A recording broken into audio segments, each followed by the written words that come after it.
నమస్తే రమగారు. నమస్తే జయ. రమగారు, 12వ తారీఖున మనకి మాఘ పౌర్ణమి ఉంది. దీని యొక్క విశిష్టత. మాఘమాసమే విశిష్టమైన మాసం. అంతేగా. మాఘమాసం విశేషాలు చెప్పుకున్నాం కదా మనం. మాఘం సౌరమాసం అని చెప్తాం. నారాయణ ప్రీతి కోసమే, శ్రీ మహావిష్ణువు ప్రీతి కోసమే చేసుకుంటాం. మొదటి రోజు నుంచి చివరి దాకా ప్రతిరోజు ప్రాతకాల స్నానము, సూర్య దర్శనము, సూర్యుడికి అర్ఘ్యం ఇవ్వటం, సూర్యనారాయణమూర్తి ప్రీత్యర్థము పాలు పొంగించటము, ఇవన్నీ చేస్తాం కదా. స్నానం చాలా ముఖ్యమైనదిగా చెప్పుకుంటాం కదా. ప్రాతకాల స్నానం, సూర్యోదయానికి 1 నిమిషం ముందు స్నానం చేయటం, ఉదయించిన సూర్యబింబానికి నమస్కారం చేయటం. అయితే ఈ మాఘ పౌర్ణమి కూడా చాలా విశేషమైన రోజుగా చెప్తారు. మహామాఘి అంటారు. మామూలుగా మనకి ప్రతి పౌర్ణమి విశేషమే. పౌర్ణమి నాడు ప్రత్యేకంగా స్నానం చేయటము, అర్చన చేసుకోవటము, నారాయణులైనా అర్చించాలి, శివారాధన అయినా, సత్యనారాయణ వ్రతాలు చేసుకోవటాలు, ఇవి మనం ప్రఖ్యాతంగా వింటాం కదా. అయితే ఈ మాఘంలో ఈ పౌర్ణమి నాడు సముద్ర స్నానం చాలా విశేషంగా చెప్తారు జయ. మామూలుగా మనకి సముద్ర స్నానం తెలుసు, కార్తీక పౌర్ణమికి చేస్తాం కదా. దానికి ప్రత్యేకంగా ఉంది. ఆకామావై అంటారు. ఆకామ అంటే ఆషాఢ పౌర్ణమి, కార్తీక పౌర్ణమి, మాఘ పౌర్ణమి, వైశాఖ పౌర్ణమి, ఈ 4 పౌర్ణములు సముద్ర స్నానానికి చాలా విశేషమైనవి. చాలా విశేషం. వాట్లల్లో మహామాఘి మరీ విశేషం. హైదరాబాద్ వాసులకి సముద్రం లేదు, మనం ఏం చేయాలి? మనకు వెంటనే డౌట్స్, మనకు సముద్రం లేదు కదండి అంటే వెళ్ళాలి. ఎక్కడికైనా వెళ్ళలేము, కనీసం ఇంట్లో అయినా పొద్దున్నే స్నానం చేయండి, నదీ స్నానం చేయొచ్చు. సముద్రము చాలా విశేషంగా చెప్పబడుతుంది ఇక్కడ. మామూలుగానే మనం ఒక వాక్యం చెప్పుకుంటాం, నదీనాం సాగరోగతి అని. నదులన్నీ కూడా, అన్నిటి కూడా సాగరమే వాటి గతి. పైగా ఆకాశాత్పతి తుంతోయం యథాగచ్చతి సాగరం సర్వదేవ నమస్కారో కేశవం ప్రతిగచ్చతి. ఆకాశంలోంచి పడిన ప్రతి నీటి బొట్టు సముద్రం వైపుకే ప్రయాణం చేస్తుంది. మన నమస్కారాలన్నీ కేశవుడికే చెందుతాయి. సముద్రంలో స్నానం చేస్తే కేశవుడికి నమస్కారం చేసినట్టు. ఆ శ్లోకాన్ని ఇక్కడ కనెక్ట్ చేస్తున్నాను అంతే. ఈ సముద్రంలో ఏంటంటే అపారమైన సౌరశక్తి నిండి ఉంటుందట ఈ పౌర్ణములలో. సూర్యుడి వేడిమికి ఎంత నీరు ఆకాశంలోకి పోతుంటుంది, అయినా కూడా తరగదు. చిన్నది పెద్దది అవదు, ఎంత ఉందో అంతే ఉంటుంది.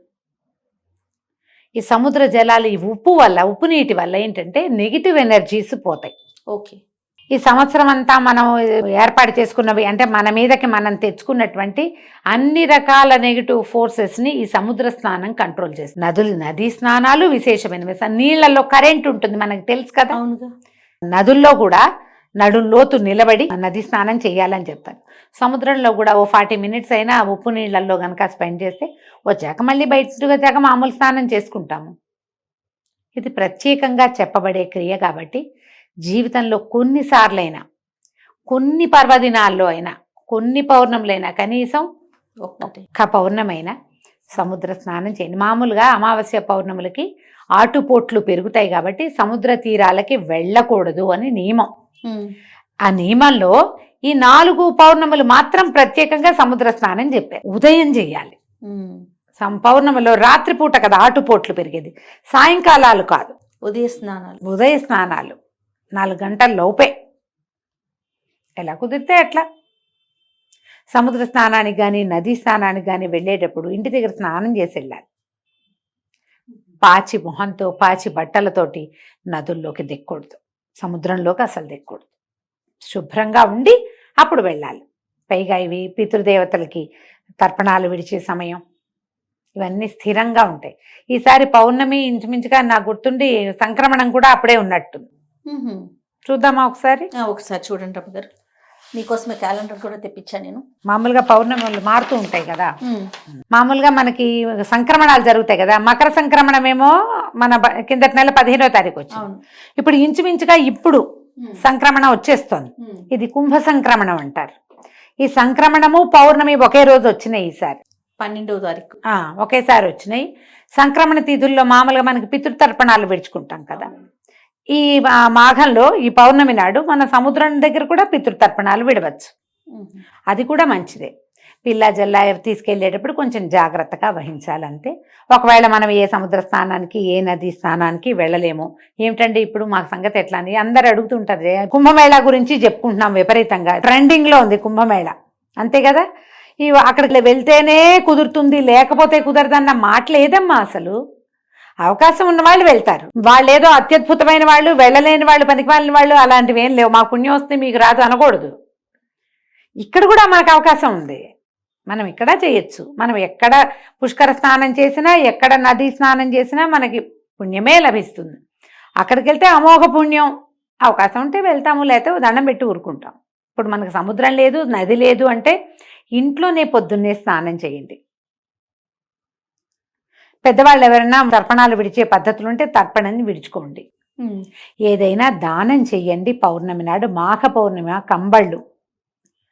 కంబళ్ళు, వస్త్రాలు, చెప్పులు, గొడుగు, తిలలు, నెయ్యి నిండుగా, తిలాలు నిండుగా ఉన్నటువంటి చెంబు, ఏదైనా ఒక వస్తువు, పాత్ర, అంటేనే మంచి నీళ్ళ పాత్ర, అవి కూడా దానం చేయొచ్చు. ఏది కుదిరితే అది. బంగారం దానం చేయొచ్చు, అన్నదానం చేసుకోవచ్చు.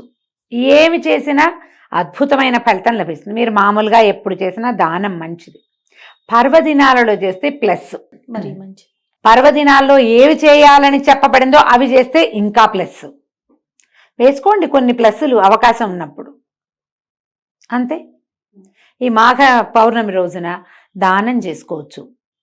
పగలు ఉపవసించి సాయంకాలం భోజనం చేస్తే మంచిది అవకాశం ఉంటే.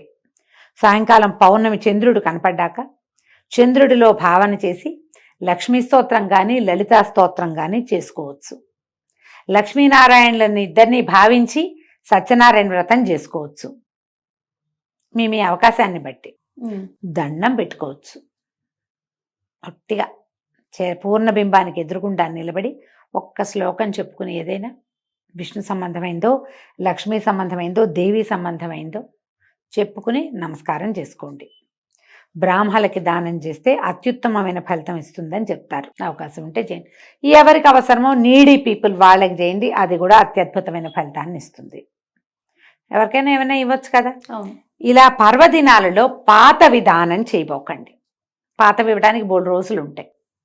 పర్వాలలో పాత వస్తువులు దానం చేయొద్దు. పాత బట్టలు, పాతవి ఏమైనా తీసి ఇచ్చేయటము చేయొద్దు.